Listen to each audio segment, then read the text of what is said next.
ಜೈ ಗುರುದೇವ್. ನಾವು ಮುಂದಾಗಿ ಮಾತಾಡ್ತಿರೋದು ಇವತ್ತು ವಿಡಿಯೋ ಬಂದುಬಿಟ್ಟು ರೇಖಿ ಅಭ್ಯಾಸದಿಂದ ನನಗೆ ಬದಲಾವಣೆ ಆಗಿರುವ ಬಗ್ಗೆ ನಾನು ಮಾತಾಡಲಿಕ್ಕೆ ಇಷ್ಟಪಡ್ತೀನಿ. ನಾನು ರೇಖಿ ಅಭ್ಯಾಸ ಮಾಡೋದಕ್ಕಿಂತ ಮುಂಚಿತವಾಗಿ ನನ್ನಲ್ಲಿ ಅನೇಕ ಸಮಸ್ಯೆಗಳಿದ್ದವು. ಯಾವುವೆಂದರೆ ಅಶಾಂತಿ, ನೆಮ್ಮದಿ ನಿದ್ದು, ಕೋಪ, ಸಿಟ್ಟು ಮತ್ತು ಯಾವುದೇ ಒಂದು ಕೆಲಸ ಮಾಡೋದು ಇಷ್ಟ ಇಲ್ಲದ, ಮತ್ತು ಯಾವುದೇ ಒಂದು ಕೆಲಸ ಮಾಡಿದ್ರೆ ಅರ್ಧಂಬರ್ಧ, ಅಂದರೆ ಸ್ವಲ್ಪ ಮಾಡೋದು ಸ್ವಲ್ಪ ಬಿಡೋದು, ನಾಳೆ ಮಾಡೋದು ಅದು ಬಿಡುವಂಥ ಈ ರೀತಿ ತೀರ್ಮಾನಗಳಿದ್ವು. ಮತ್ತು ಒಂದು ವ್ಯವಹಾರದ ದೃಷ್ಟಿಯಲ್ಲಿ ನಾನು ಲಾಸ್ ಆಗಿದ್ದೆ. ಆ ಲಾಸಿಗೋಸ್ಕರ ಅನೇಕ ವಿಚಾರಗಳಲ್ಲಿ ನನಗೆ ಸಮಸ್ಯೆಗಳು ಸ್ಟಾರ್ಟ್ ಆದವು. ಮತ್ತು ಹಣದ ಸಮಸ್ಯೆ ಆಗಿರ್ಬೋದು, ಮತ್ತು ಮನೆಯಲ್ಲಿ ಕುಟುಂಬದ ಸಮಸ್ಯೆ ಆಗಿರ್ಬೋದು, ಪ್ರತಿಯೊಂದುಗಳು ಸ್ಟಾರ್ಟ್ ಆದವು.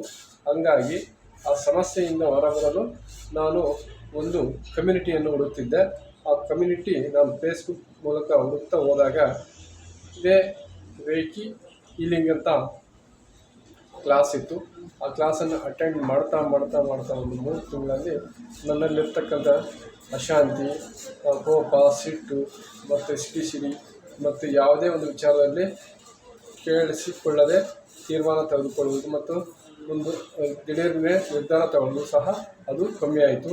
ಮತ್ತು ಈಗ ಆ ಅಭ್ಯಾಸ ಮಾಡ್ತಾ, ಮೆಡಿಟೇಷನ್ ಮಾಡ್ತಾ ಮತ್ತು ಹೀಲಿಂಗ್ ಮಾಡ್ತಾ ಪ್ರತಿಯೊಂದು ವಿಚಾರದಲ್ಲಿ ನಾನು ನೆಮ್ಮದಿ ಮತ್ತು ಸಂತೋಷ ಮತ್ತು ಎಲ್ಲರಲ್ಲಿ ಬೆರೆತಿರುವುದು ಮತ್ತು ಪ್ರತಿಯೊಂದು ಕೆಲಸದಲ್ಲಿ ನಾನು ಏನೇ ಒಂದು ಕೆಲಸ ಸ್ಟಾರ್ಟ್ ಮಾಡಿದರೂ ಅದು ಸುಗಮವಾಗಿ ನಡೀತಿದೆ.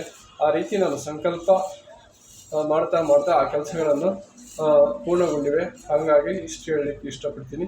ನಿಮಗೂ ಬೇಕೇ ಈ ವಿಚಾರ, ನಿಮ್ಮಲ್ಲೇ ಬದಲಾವಣೆ ಬೇಕಾದರೆ ಬನ್ನಿ, ರೇಖಿ ಅಭ್ಯಾಸ ಮಾಡಿ ತಿಳ್ಕೊಂಡು ಚೆನ್ನಾಗಿರಲು